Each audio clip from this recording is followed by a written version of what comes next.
শেষ মাহফিল, জানি না কার জীবনে শেষ মোনাজাত। হে যুবক ভাইরা, একটু চোখের পানি আলগা করো।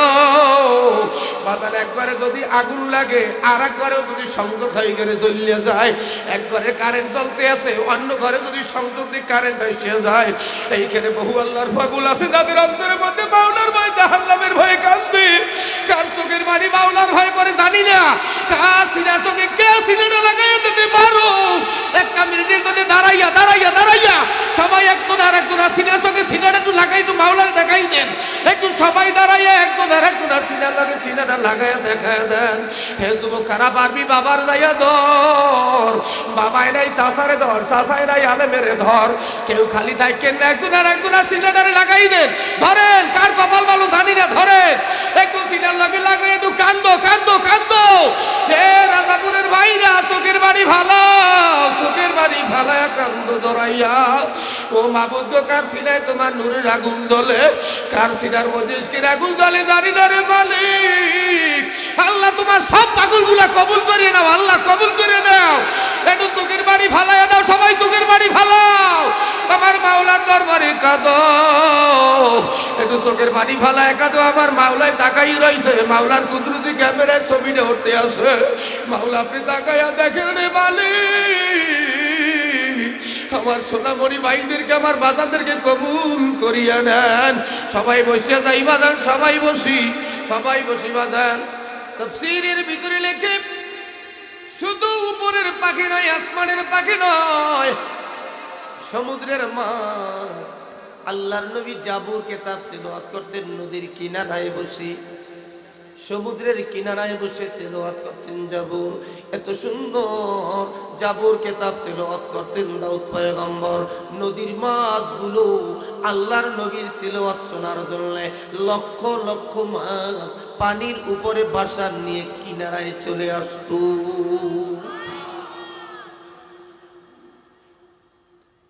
ওই মাছগুলো দাউদ নবীর উম্মতেরা মাছগুলা শিকার করে নিত। আল্লাহ পাক বিধান জারি করলেন, ইয়ামুস সাবতে, শনিবার দিন মাছ ধরা যাবে না। তাফসীরে জাহুল কোরআনের মধ্যে লেখে, শনিবার মাছ শিকার করা আল্লাহ হারাম করে দিয়েছে। এই শনিবার মাছ ধরা যাবে না, এটা পবিত্র দিন। দাউদ নবীর কওম সঙ্গে সঙ্গে তিনটা ভাগে ভাগ হয়ে গেছে। ওয়াজ মুখস্থ করতে হবে প্রত্যেকে। কয় ভাগে? কয় ভাগে? একটু সামনে বসে। কয় ভাগে? এক ভাগ মানুষ নদীর কিনারা থেকে একটা নহর কাটছে, যাকে আমরা খাল বলি। নদীর সঙ্গে একটা খাল কেটে দিয়েছে, মাছগুলা খালের ভিতরে প্রবেশ করছে জাবুর তেলাওয়াত শোনার জন্য। শনিবার দিন আল্লাহ পাক রব্বুল আলামিন মাছ ধরা হারাম করে দিয়েছে, নিষেধ করে দিয়েছে। এই জন্য শনিবার মাছ ধরে নাই। মাছগুলো যখন শনিবার খালের ভিতরে প্রবেশ করেছে, খালের মুখে ওরা বাদ দিয়ে মাছগুলা আটকায়া রাখছে। কত বড় চালাক! আল্লাহ শনিবার ধরতে নিষেধ করছে, শনিবার ধরতাম না, রবিবার ধরমু, আটকাইয়া রাখিয়ে দিই। হাকিকতে মাছ তো শনিবারই আবদ্ধ হয়ে গেছে, মাছ আটকাইছে না। হাকিকতে মাছ তো শনিবারই ওরা বন্দি করে রেখে দিয়েছে। যারা মাছগুলো বন্দি করে রেখেছে, নহরের মুখে বাদ দিয়েছে, এই হইল এক গ্রুপ। আর এক গ্রুপ মাছ ধরেও নাই, ওদেরকে নিষেধও করে নাই, মসজিদে যায় তসবিহ লইছে। মাছ বোঝেন আমার, নিজেরা মাছ ধরে নাই, নিষেধও করে নাই। এই সমাজে দেখবেন অন্যায় হইতে আছে, এক শ্রেণীর মুসলমান ডাক দিয়ে কয়, ওইগুলা হুজুরি গবার দরকার, কেউ জায়গায় যাওয়া, যা মনে চাই হইয়ে ও। বাংলা কথা কয় না, কয়। অথচ আল্লাহর নবী, বিশ্ব নবী, সরকারি দো আলম পবিত্র জবানে বলেছে, বাজান জ্বর মাপার একটা মিটার আছে, থার্মোমিটার। বাতাস মাপার একটা যন্ত্র আছে। তাপমাত্রা মাপার এক যন্ত্র আছে, আছে না? কিন্তু মুসলমান, আপনার ঈমান মাপার এক যন্ত্র আছে, হাদিস আছে আমার নবীর। আপনি কোন শ্রেণীর ঈমানদার, প্রথম শ্রেণী, দ্বিতীয় শ্রেণী, তৃতীয় শ্রেণী, এটা আল্লাহর নবী বলে গেছে।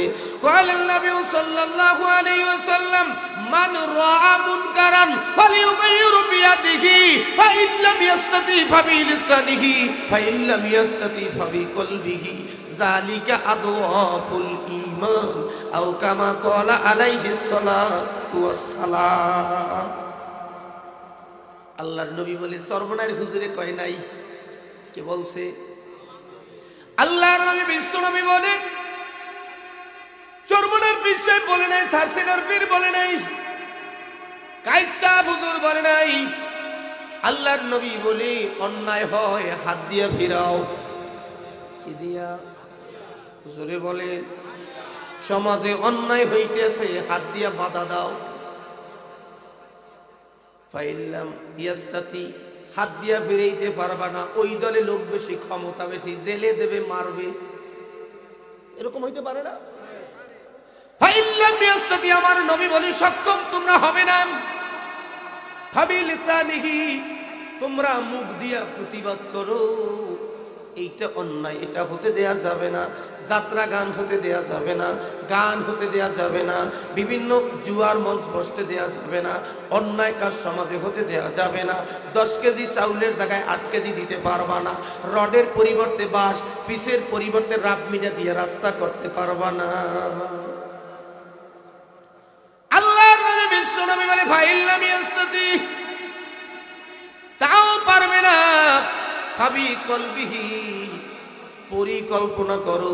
এই হাদিসের ব্যাখ্যা অনেকে কয় মনে মনে ঘৃণা করো। বাজান রে, কিয়ামত পর্যন্ত ঘৃণা করব, অন্যায় দূর হবে না যদি পরিকল্পনা করি। টুডে অ্যান্ড টুমরো সমাজ থেকে অন্যায় দূরীভূত হবে ইনশাআল্লাহ, ঠিক না? মনে করেন মসজিদ একটা পবিত্র জায়গা, মসজিদের দরজায় একটা আহাম্মক মানুষ পায়খানা করছে, পায়খানা দেখলে সবাইরই ঘৃণা লাগে, লাগে না? এখন আপনি শুধু ঘৃণাই করবেন, কোনো পরিকল্পনা করবেন না। ঘৃণা করলে মসজিদের দরজা থেকে পায়খানা কি সরবে? সবাই কোন সরবে?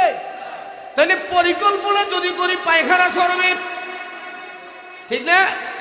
বলবে তোমরা একটা কোদাল নিয়ে আসো, বেলচা নিয়ে আসো, এই ময়লা ফালাও, পানি দিয়ে ধৌত করো, এটার নাম হলো পরিকল্পনা। আল্লাহর নবী বলে, হাত দিয়ে ফিরাও, এটা 1 নাম্বার ইমানদার। যদি সমর্থ না থাকে মুখ দিয়ে বলো, এটা 2 নাম্বার ইমানদার। দ্বিতীয় পর্যায়ের ইমানদার কল্পনা করবে, এটা 3য় নাম্বারের ইমানদার। এই কল্পনাও যার মধ্যে থাকবে না, ওইটার মধ্যে কোনো ইমান নাই। সে নামাজি হতে পারে, রোজাদার হতে পারে, সে তাবলিগের মোবাল্লেক হতে পারে, পীর হতে পারে, চরমনার মুরিদও যদি হয়, আর অন্যায় কাজ সমাজে যদি হয় সহ্য করে, ও নামাজি কিন্তু ইমানদার না। এই কথা আমি বলিনি, আমার নবী বলছে। কে বলছে? এ বাজারের, এখন আপনি মিলেন, আপনি কোন দরজার ইমানদার? বাংলাদেশের বইগুলো ভারত থেকে ছাপাই আনা হতো। বাংলাদেশে এত ছাপা কারখানা থাকতে সব অচল করে রেখেছে। আর বইগুলোর ভিতরে কি লেখছে দেখছেননি? শারীরিক শিক্ষা একটা বই আছে, 6ষ্ঠ শ্রেণীর, আমি নিজে পড়েছি আমার মেয়েকে। আমার মেয়ে একদিন আমাকে বলে, আব্বু এইটা আমি বুঝি না, আমারে বুঝাইয়া দাও। এই বছর এখন আমি আমার মেয়েরে এই বই কেমনে বুঝাবো? বয়সন্ধিকালে মেয়েদের অবস্থা কেমন হয়, পরিবর্তন কেমন হয়, কি কি পরিবর্তন হয় মেয়েদের সাবালিকা হলে, আমি বাপ হইয়া মেয়ের এইটা পড়াবো। আমার বাসায় একজন শিক্ষিকা আছেন, আমি বললাম যাও তোমার আন্টির কাছে যাও, সেখানে গিয়ে পড়ো, আমার হাতে সময় নাই। আমি বলে বাসা থেকে বের হয়ে গেছি। তো আমি আশ্চর্য হয়ে গেলাম। এরপরে ওই এক এক ওই বইটা উল্টে পড়লাম, অনেক পৃষ্ঠা।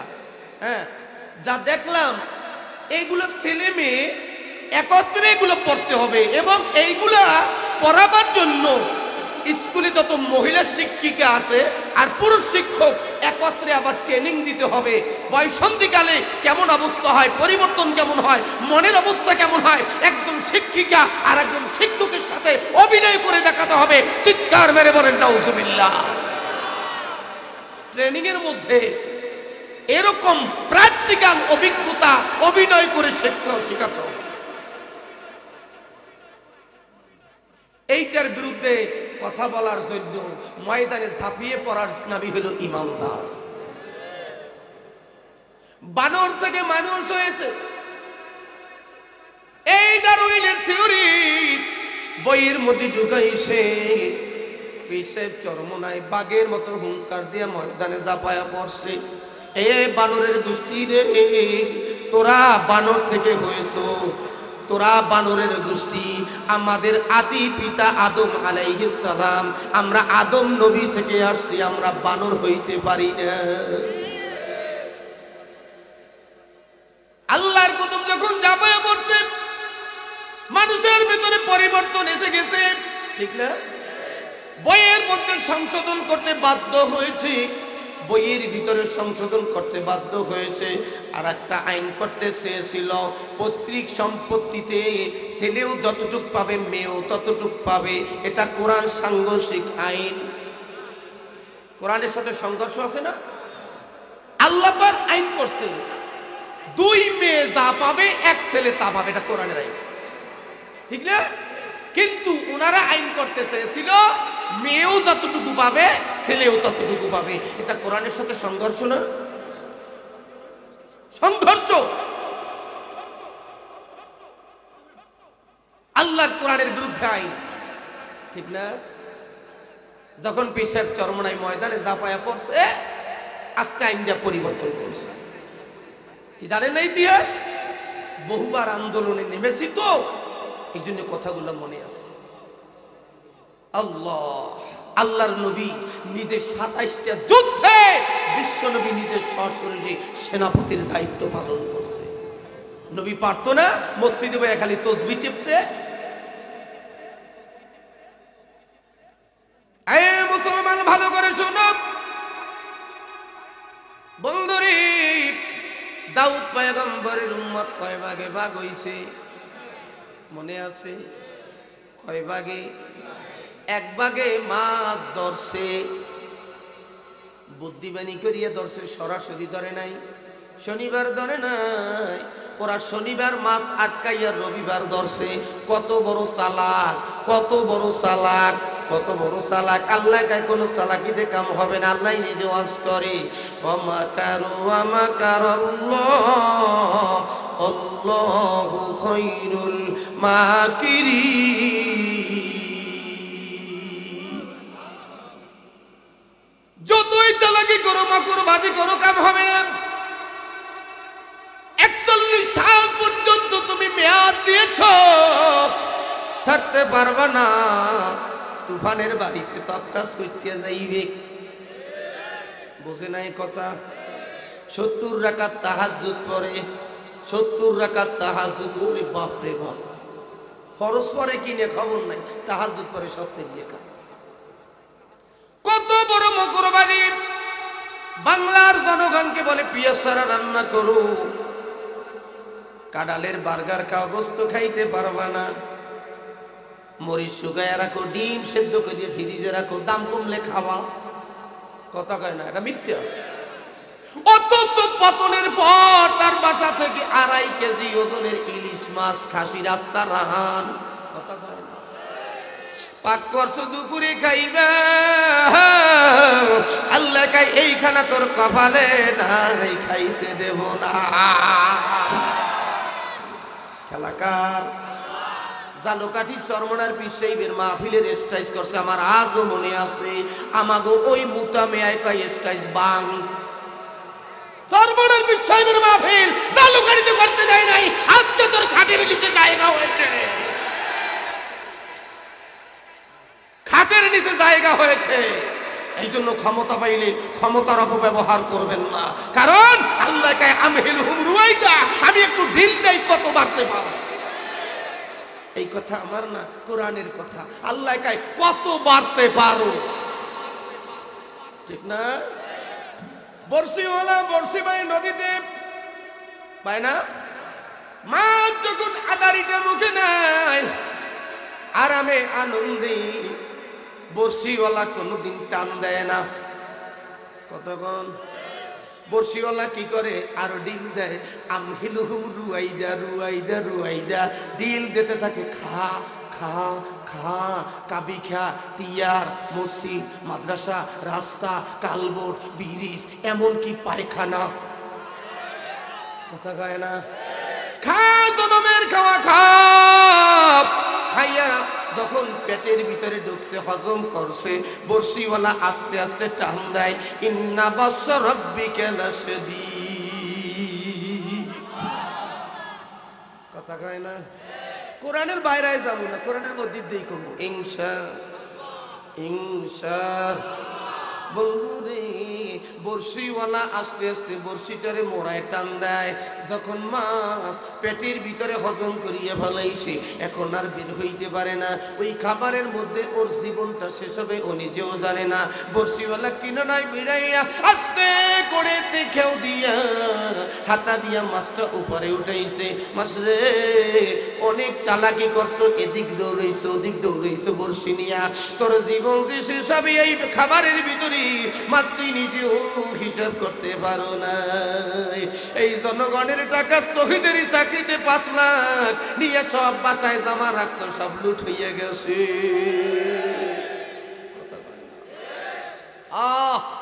দুইটা হাসপাতাল, 3টা মাদ্রাসা, মসজিদ করতি, জালকাঠি নলসিটির লাগে একটা সেতু করিয়ে দেতা, মানুষ তোমার জন্য দোয়া কর, ঠিক না? বাজানেরা আমার ভালো করে শোনেন, দাউদ পয়গম্বরের উম্মত কয় ভাগে ভাগ হইছে? এক ভাগ মাছ ধরছে, আর এক ভাগ দৌড়াইয়া যায় মসজিদে ঢুকছে, তসবি লইয়া তসবি টিপতেছে, সুবহানাল্লাহ আলহামদুলিল্লাহ আল্লাহু আকবার। খালি ফায়দার কথা কয়, আসমানের উপরের কথা কয়, মাটির নিচের কথা কয়, কিন্তু মাটির আসমানের নিচে জমিনের উপরে যা আছে এই কথা কয় না। কথা কন, বুঝেন নাই কথা? এই দেশের কথা বলিলাম। আমি এক পীর সাহেবের সঙ্গে মাহফিলে ছিলাম, পীর সাহেব আমারে ডাক দিয়ে কয়, হুজুর আপনি তো জেহাদি মানুষ, নামের আগে তো জেহাদি দেখলাম। বললাম জি। কয় খবরদার আমরা বহু দূর দিয়ে আসি, কোন রাজনীতি আলাপ করিয়া আলু বাজাইয়া না। জানে তো আমি মেয়র নির্বাচন করছি, রাজনীতি করি, আলু বাজাইয়েন না। আমি বললাম হুজুর আলু বাজাই না, আপনার কাছে সবাই আসে, 2 দলের লোক আসে, বিএনপিও আসে, আওয়ামী লীগও আসে, হুজুর আপনারে মানে, আপনি যদি এতটুকু কথা বলেন যে বাবা এই কুকুরি গণতন্ত্র বাদ দাও, আল্লাহর হুকুম মানো, নবীর তরিকা মানো, কবরে যাওয়া লাগবে, নবীওয়ালা কাজ করো, রসুলওয়ালা কাজ করো, এই কথা কন, আপনার কি তারাইয়ে দেবে? আপনার ইমান এত দুর্বল কা হুজুর? রিজিকের মালিক তো আল্লাহ। জোরে বলেন কে? সম্মানের মালিক, ইজ্জতের মালিক, বাঁচাবার মালিক, মারার মালিক।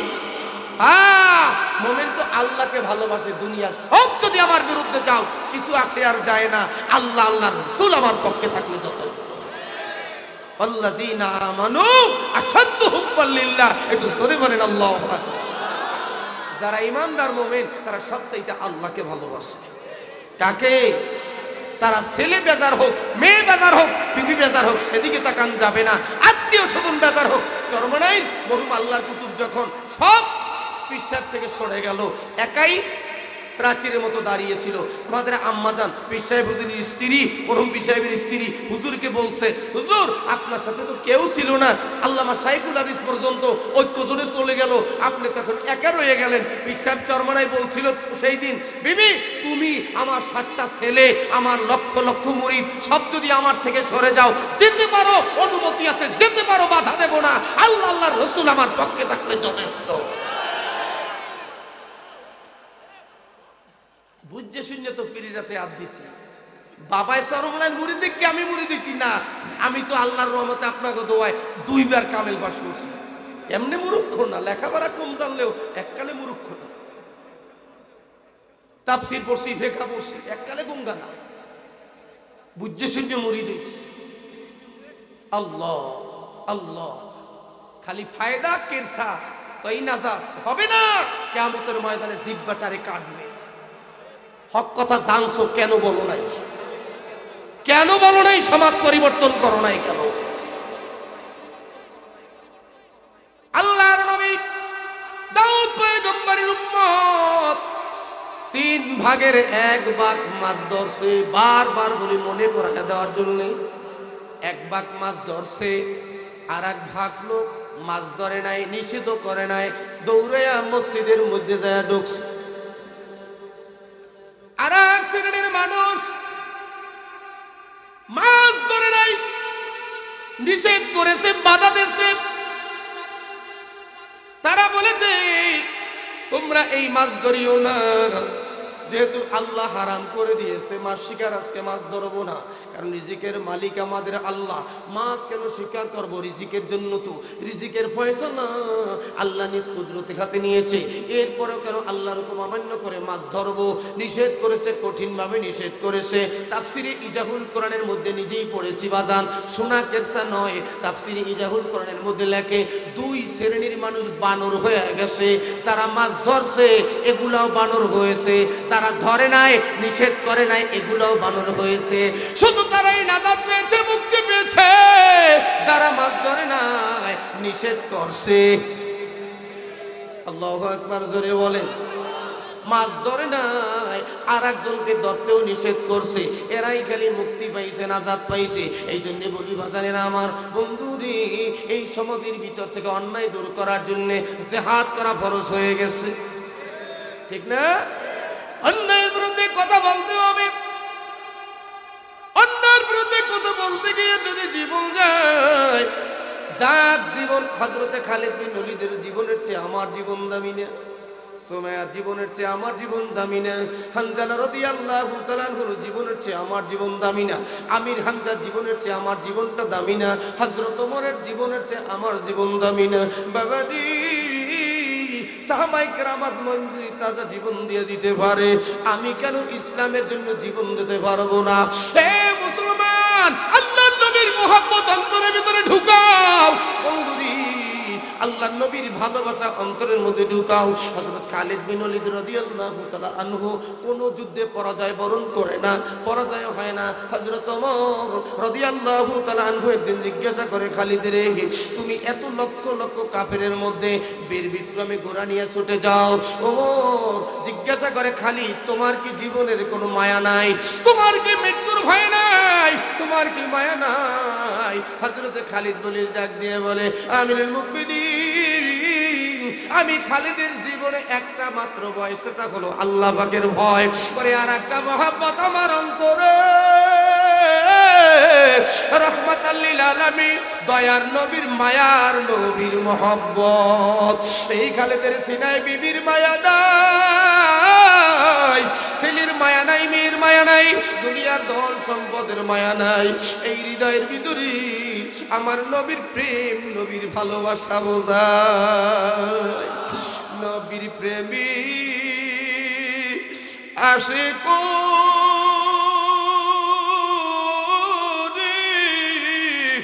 দিওয়ানা, উম্মত সারা নবী বেহেশতে যাবে না, উম্মত সারা নবী বেহেশতে যাবে না। জোরে জোরে বলেন আল্লাহু আকবার। আর একটু জোরে বলেন। বাজানেরা আমার, আল্লাহর প্রেম, নবীর প্রেম কাকে বলে? আল্লাহর ভয় কাকে বলে? দুনিয়া এমন ভাবে ত্যাগ করেছে আল্লাহর বান্দারা, কিতাবের ভিতরে লেখে হযরত ওসমান রাদিয়াল্লাহু তাআলা আনহু আমিরুল মুমিনিন ছিলেন। তৎকালীন সময় আফ্রিকা মহাদেশে এক জালিম বাদশা ছিল, নাম ছিল জার্জিস। এই জার্জিস বাদশা আয়নাঘর বানাইছে।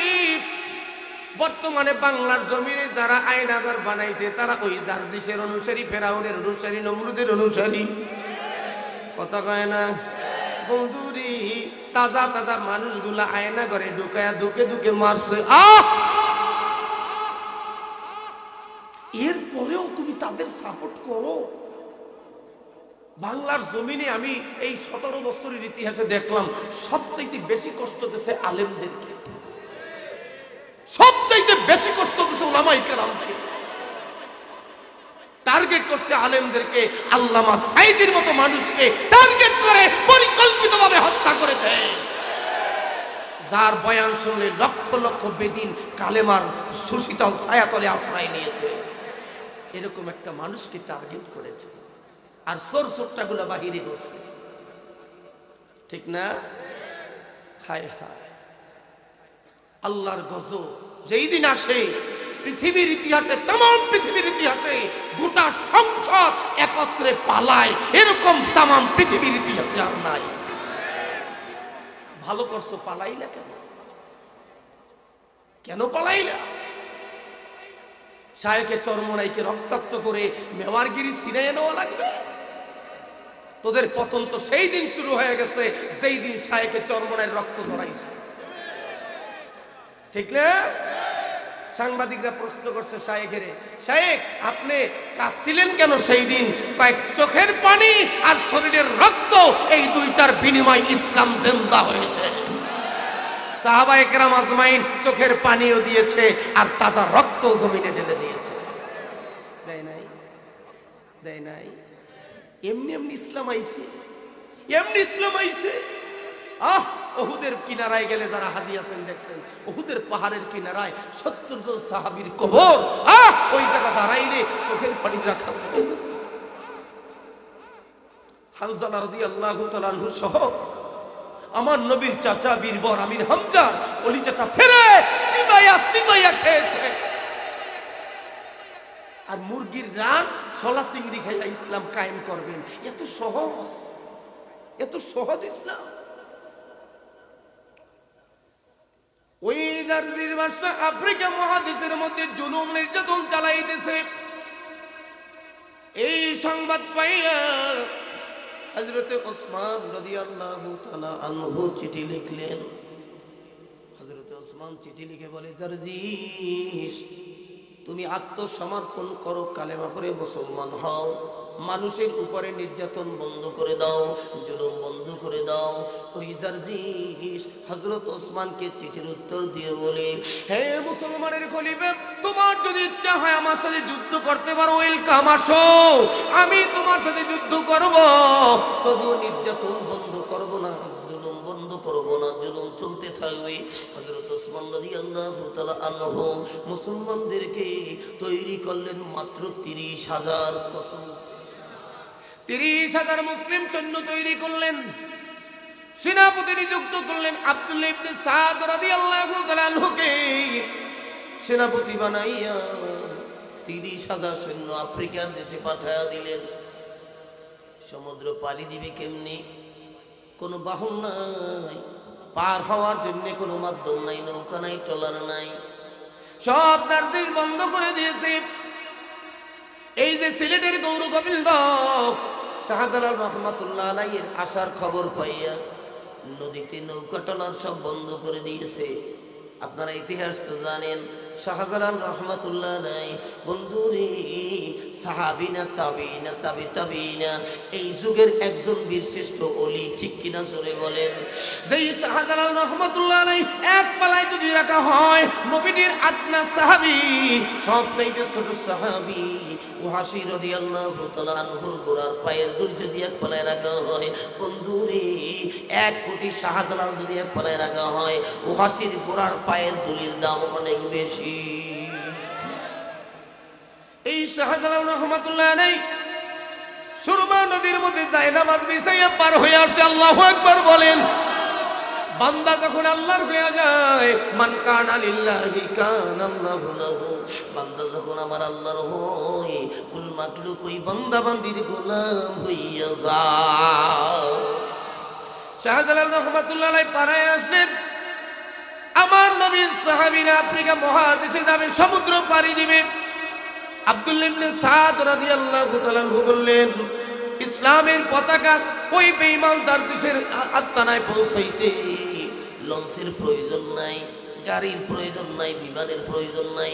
তোমরা সবাই নদীর ভিতরে ঝাঁপ দাও, হেফাজতের মালিক আমার আল্লাহ। নদীর মধ্যে ঝাঁপ দিয়ে সব সাহাবায়ে কেরাম আজমাইন নদী সাঁতরায় উঠে গেলেন। এক মুজাহিদের একটা পেয়ালা হারায় গেছে। আব্দুল্লাহ ইবনে সাদ রাদিয়াল্লাহু তাআলা বললেন, মুজাহিদের কোনো মাল পানিতে নষ্ট হতে পারে না, হারায়া যেতে পারে না, একটু অপেক্ষা করো, সমুদ্রের পানি এই মুজাহিদদেরকে সহযোগিতা করবে। একটু পরে কিনারায় পেয়ালাটা বেড়ে গেল। আব্দুল্লাহ ইবনে সাদ রাদিয়াল্লাহু তাআলা আফ্রিকার জঙ্গলে উঠে গেলেন সাহাবায়ে কেরাম আজমাইনদেরকে নিয়ে। ওই জঙ্গলের ভিতরে বড় বড় বাঘ, সিংহের অভাব নাই। হযরত আব্দুল্লাহ ইবনে সাদ ডাক দিয়ে বললেন, হে জঙ্গলের জানোয়ারেরা, তোরা সরে যা, আমাদেরকে জায়গা দে, আমরা বিশ্ব নবীর সাহাবী, আমরা বিশ্ব নবীর সাহাবী বলেছে। সঙ্গে সঙ্গে বাঘগুলো বাচ্চা মুখে নিয়ে ওই জঙ্গল ছেড়ে দূরে চলে গেছে। আল্লাহু আকবার। সিংহ বাচ্চাগুলা মুখের মধ্যে নিয়ে দূরে সরে যায়। মুজাহিদরা অবস্থান করে এই সংবাদ পাইয়া বেঈমান জারজিস 1,20,000 সৈন্য তৈরি করছে। মুসলমান 30,000 আর বেঈমান জারজিসের সৈন্য হলো 1,20,000। বেশি কত? 90,000 বেশি।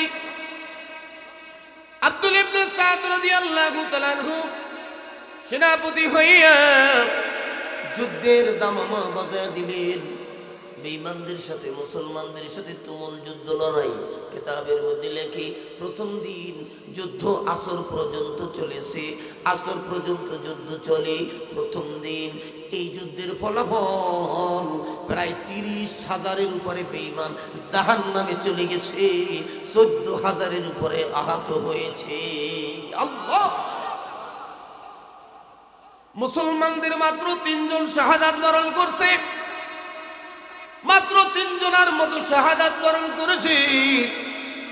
52 জন না 53 জন সাহাবী একটু সামান্য আঘাতপ্রাপ্ত হয়েছে।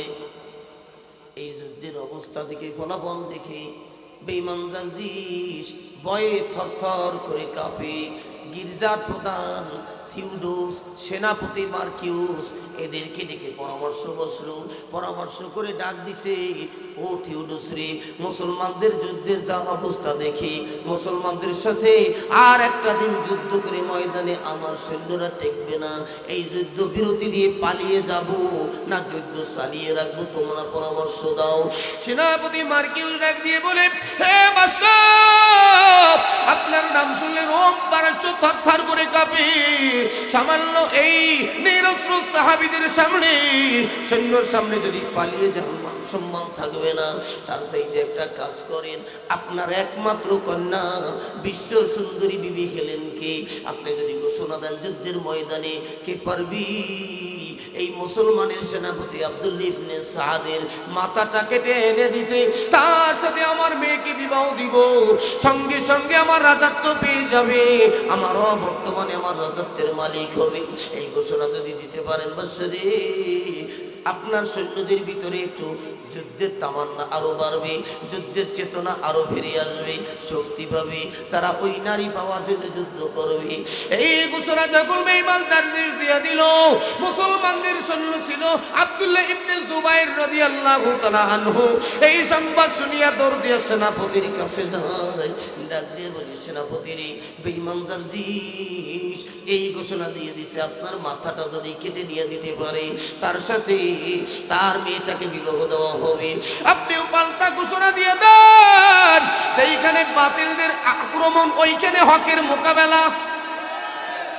ঠিক না? আক্রমণ যেই পথে হবে, মোকাবেলা সেই পথে হবে। আপনিও ঘোষণা দেন যে এই ব্যক্তি বেঈমান জারজিসের মাথাটা কেটে আনতে পারবে, তার মেয়েটাকে গনিমত হিসাবে আমরা পেয়ে যাব।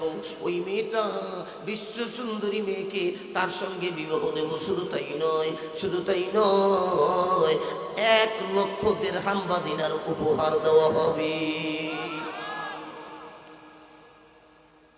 আব্দুল্লাহ ইবনে সাদ রাদিয়াল্লাহু তাআলা আনহু আব্দুল ইবনে জুবাইরের পরামর্শ অনুযায়ী যুদ্ধের ময়দানে সৈন্যদের মধ্যে ঘোষণা দিলেন, কে পারবি বেঈমানদার দেশের মাথাটা এনে দিতে।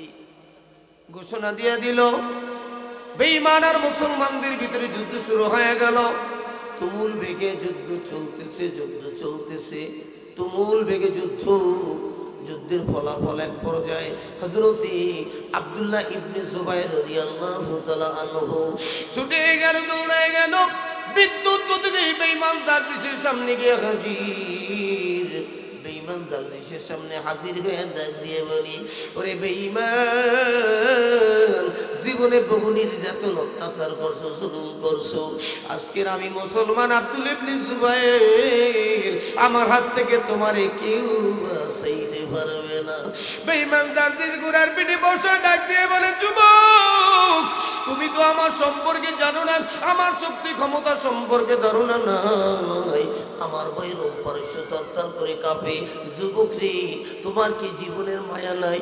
আমার সামনে যুদ্ধ করার জন্য আসছো, আমার মাথা কাটার জন্য আসছো, তোমার এত বড় সাহস কিভাবে হলো? ওই আব্দুল্লাহ ইবনে জুবাইর রাদিয়াল্লাহু তাআলা আনহু ডাক দিয়ে বলে, বেঈমান রে, কোনো নসিহতে কাম হবে না, কোনো হুঙ্কারে কাম হবে না।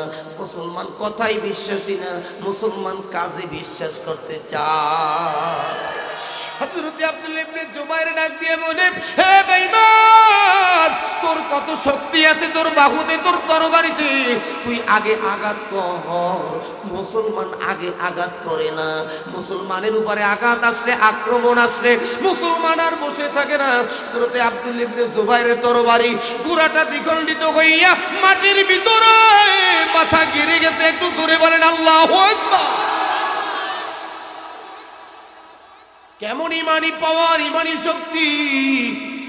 বেঈমান জারদিস খতম হয়ে গেছে। তার মেয়েটা বিশ্ব সুন্দরী গেলেন, পুরুষের পোশাক পরে বাবার পাশে যুদ্ধ করে দৌড়ে আসলো আব্দুল ইবনে জুবাইরের গায়ে আঘাত করার জন্য। যখন আঘাত করলো, আব্দুল ইবনে জুবাইর বাধা দিয়ে আঘাতটা ঠেকাইয়া তরবারি জাগাইছে মারবে, অমনি তাকায় দেখে এই সুন্দরী কোনো যুবক নয়, একটা সুন্দরী মেয়ে। ডাক দিয়ে বলে, বন্ধু, তুই জানো না মুসলমানের আঘাত কোনো নারীর উপরে ওঠে না। কোন শিশু বাচ্চার উপরে, নিরস্ত্র মানুষের উপরে, নারীর উপরে আঘাত মুসলমান করে না। যা, তোকে ক্ষমা করে দিলাম। বেঈমান কাফের মুশরিকরা যখন শুনল সেনাপতি তাদের বাদশা হত্যা হয়ে গেছে, কিছু সংখ্যক কাফের বেশি ছিল, তারা পালায় গেছে যুদ্ধের ময়দান থেকে।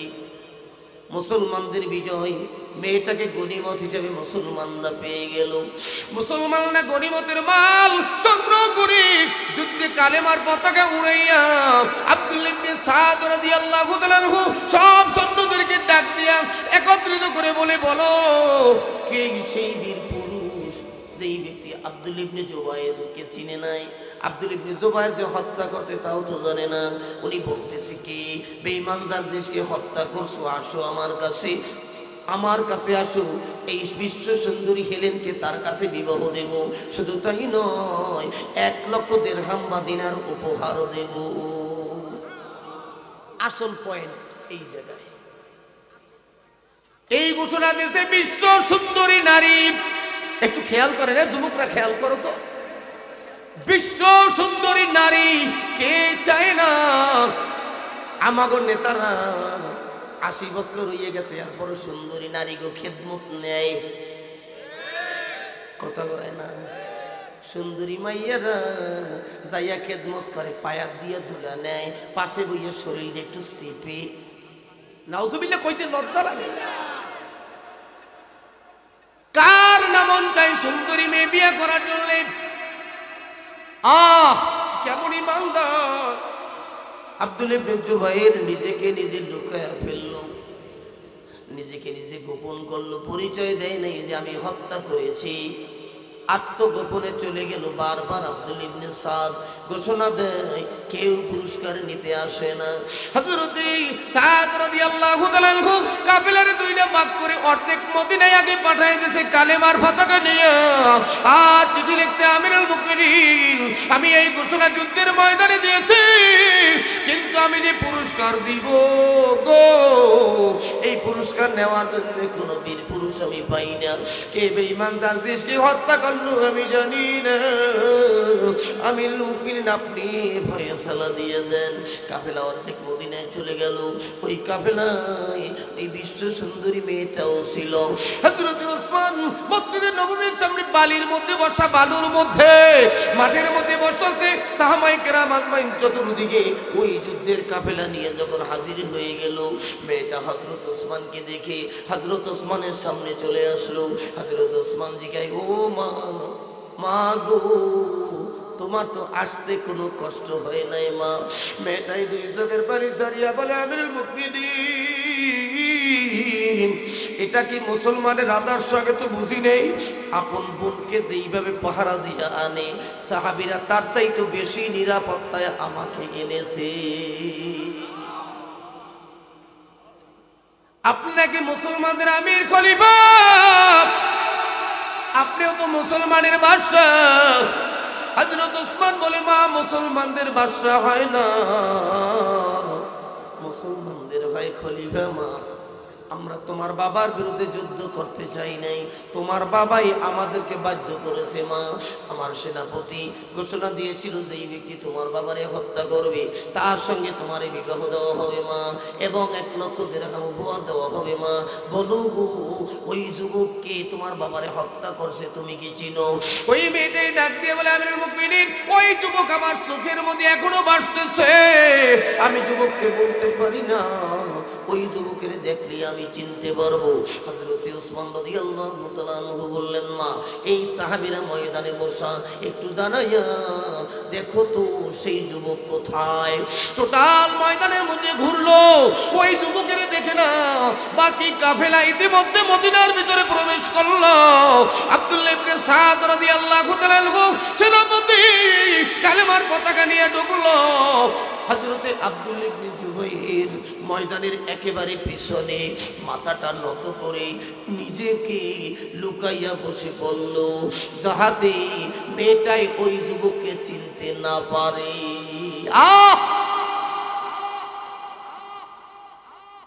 একেবারে পিছনে সারিতে বসে গেল, তাও মাথা জাগাইয়া না, মাথাটা নত করে কিতাবে লেখে 2 কাটু জাগাইয়া মাথাটা এরকম লুকাইয়া বসে আসে, যাহাতে মেয়েটাই সার্টিফাই করতে না পারে।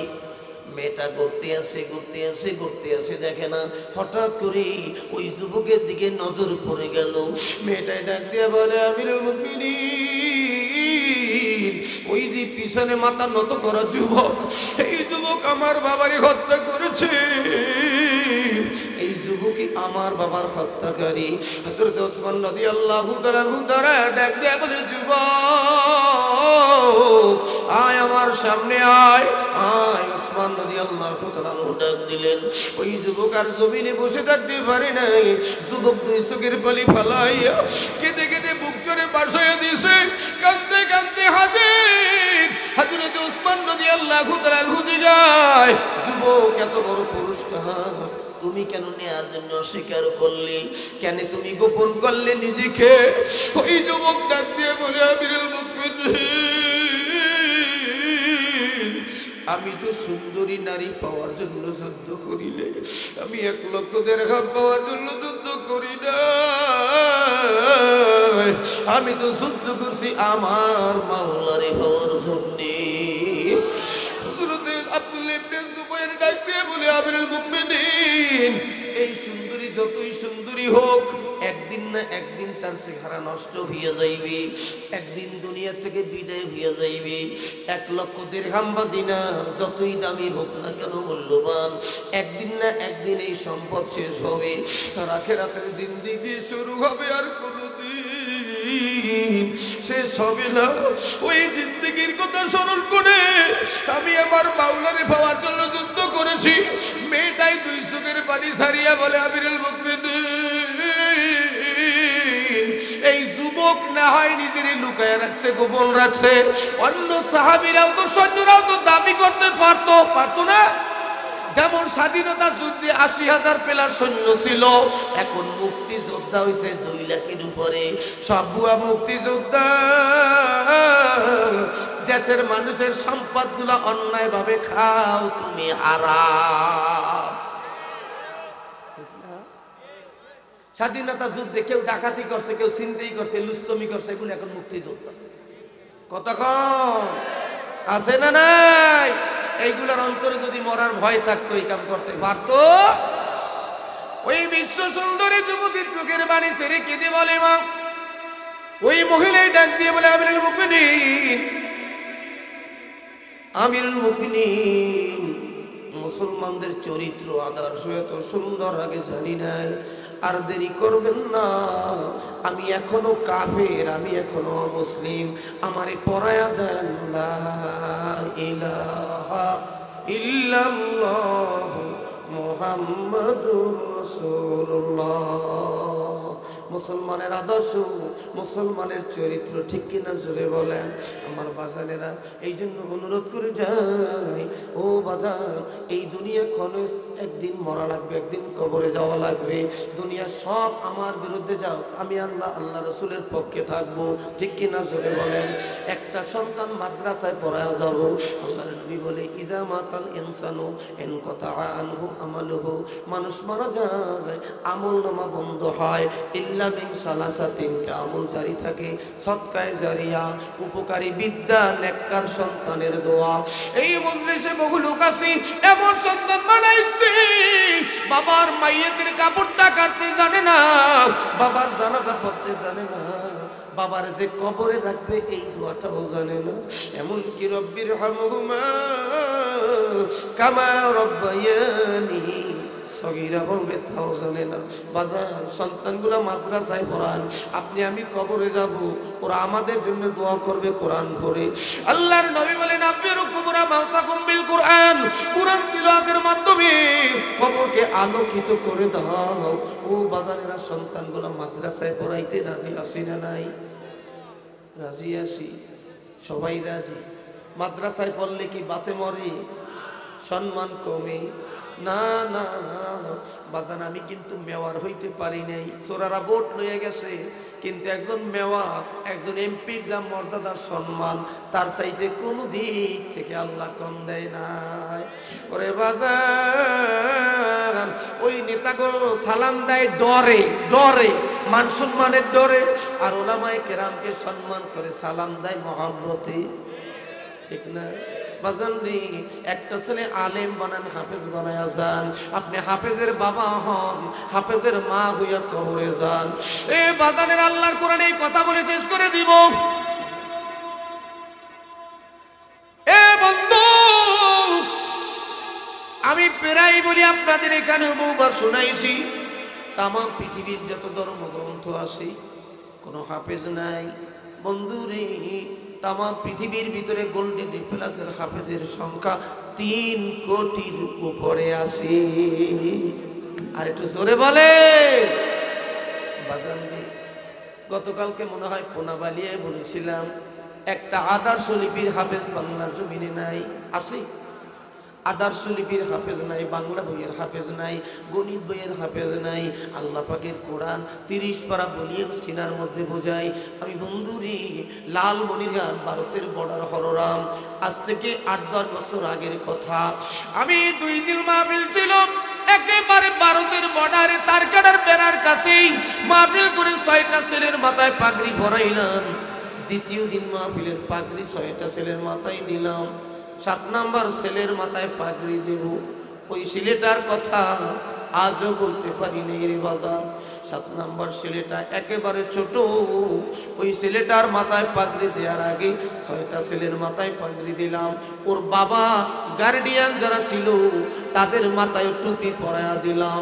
যখনই মুহতামিম সাহেব 7 নম্বরে ওই বাচ্চাটার কথা ঘোষণা দিয়েছে, অমনি স্টাইলে ওই বাচ্চাটা একটা চিৎকার মারিয়া স্টেজের মধ্যে পড়িয়া শুরু গড়াগড়ি শুরু করিয়া দিছে। বাচ্চাটা স্টেজের মধ্যে ভরিয়া কান্দে, মাগো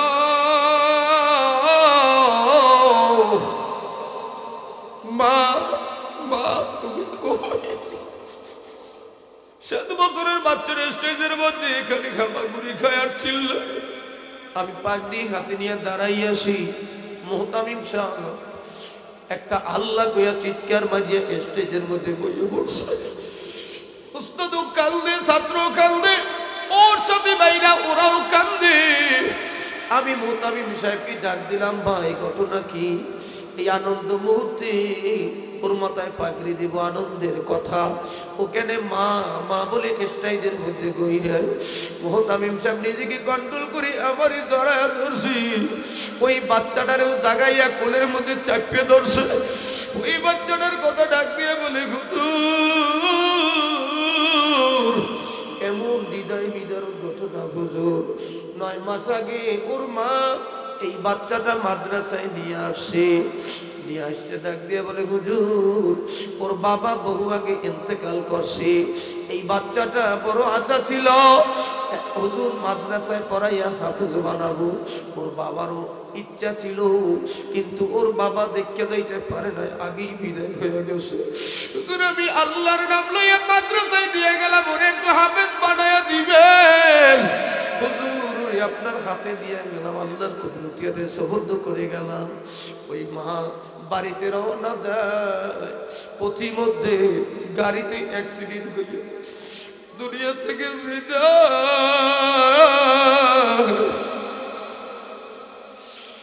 হুজুর এই বাচ্চাটা ভয়েতে বাবাও নাই মাও নাই।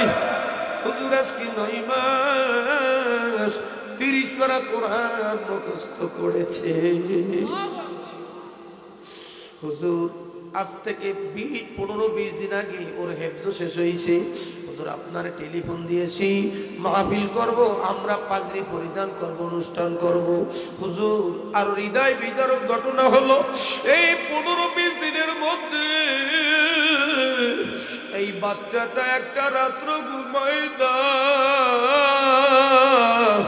শুধু যাই নামাজের মুসাল্লায় বুঝে কান্দে।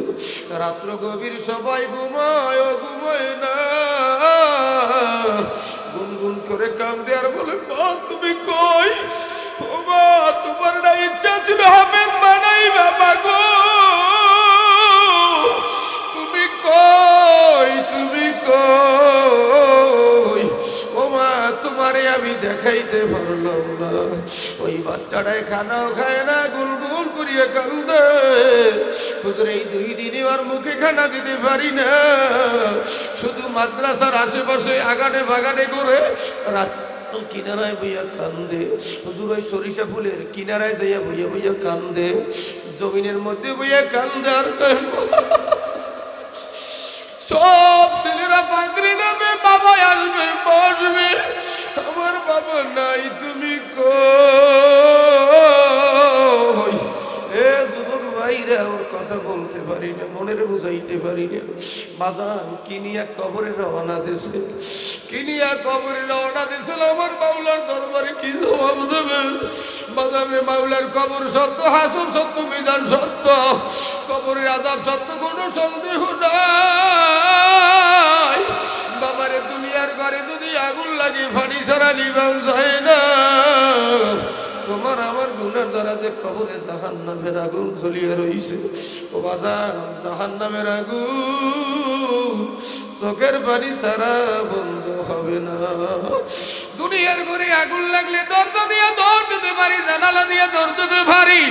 এ বাজারেরা খোদা ঢাকাস্তা যদি কবরে মাওলার জাহান্নামের আগুন লাগে, ওই কবরে দরজা নাই, জানালা নাই, ওই কবরে ভেন্টিলেটর নাই, ভাগ্যে যাওয়ার উপায় নাই। কি যে উপায় হবে আমার মারণে, একা একা কেমনি থাকবো কবরে, একা একা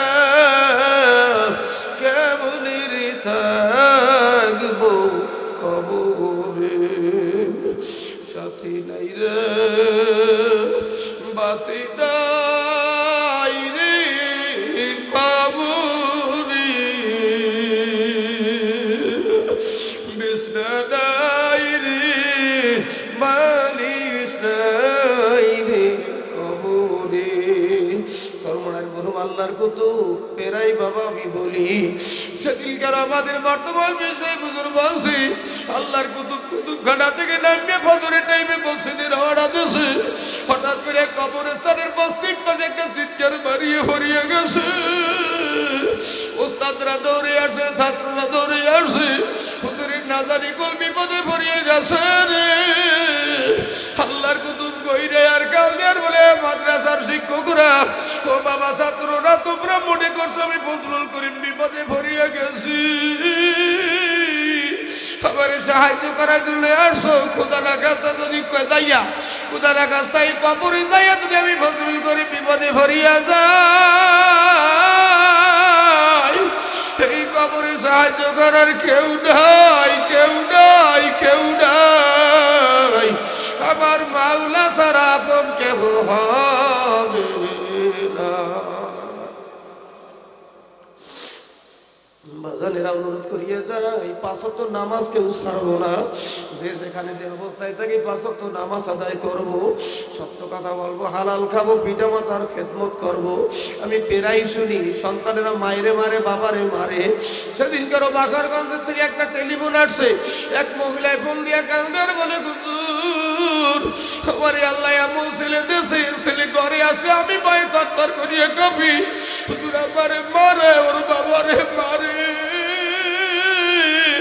হে যুবক ভাইরা খবরদার খবরদার খবরদার বুলেটের গুলি মিশাইতে পারে কামানের গুলি মিশাইতে পারে মা বাবার দোয়া বরদোয়া মিস নাই মা বাবারে কষ্ট দিও না রে যুবক এই যে হদুয়া দরবারে কয়েকদিন আগে মাহফিল করিয়া শেষ দিন আমি নামছি বয়ান করিয়া রওনা দিছি খানা খাওয়ার পরে প্রতিপদে আমার বাম সাইডে এমন ব্যথা শুরু হয়ে গেছে আমি মনে হয় মারা যাবে এরকম একটা ব্যথা শুরু হয়ে গেছে আমার নিয়ে গেল নলছিটি মেডিকেলে সেখান থেকে অ্যাম্বুলেন্সে বরিশাল এত ব্যথা চিল্লাই আমি পাগলের মতো হয়ে গেছি ডাক্তার সিরাজুল ইসলাম সিরাজি সাহেব হুজুরে ভান্ডারিয়া মাহফিল করিয়া মেডিকেলে আমার দেখার জন্য গেছে আমি এত অসুস্থ চিল্লাই আমার কোনো হুঁশ ছিল না এমন অবস্থা ডাক্তার সাহেব আমার পাশে আমি জিজ্ঞাসা আপনি কে কয় বাবা তুমি ধৈর্য ধরো আমি তোমার সিরাজি কাকায় কোনো ভয় নাই আল্লাহর উপর তাওয়াক্কুল করো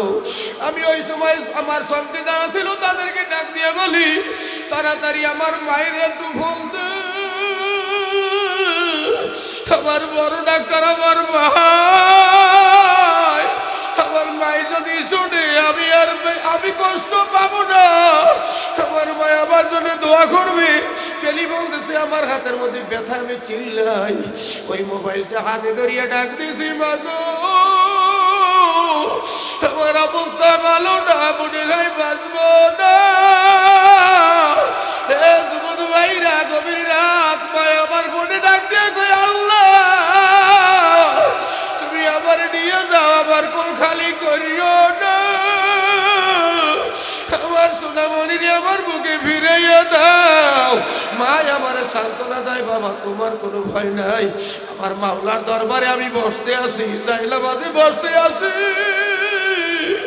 আমার মাওলাই তোমার রহমত করবে যেদিন মেডিকেল থেকে বাড়ি আইছি আমার ছোট মেয়েটার বয়স 6 বছর মাঝে মাঝে মস্কারি করতো বলতো আমি তোমার মা বুয়াই তোমার মা না কিন্তু ওই মেয়েটাই সেদিনকার বনে আমি আশ্চর্য হয়ে গেছি আমি খানা খাই আর ডাক দিয়ে মায়ও পাশে বসা ডাক দেখায় আব্বু বুয়াই তোমার আসল মা আমি তোমার মা হইতে পারি নাই আমি বললাম কেন মা গো তুমি কেন এই কথা বললা ওই মেয়েটাই কয় আব্বু তুমি যেদিন অসুস্থ হইছো আমার বুয়াই খালি এই বোনের মধ্যে কই রইছে আর কাঁদছে আর ডাক দিয়ে বলছে আল্লাহ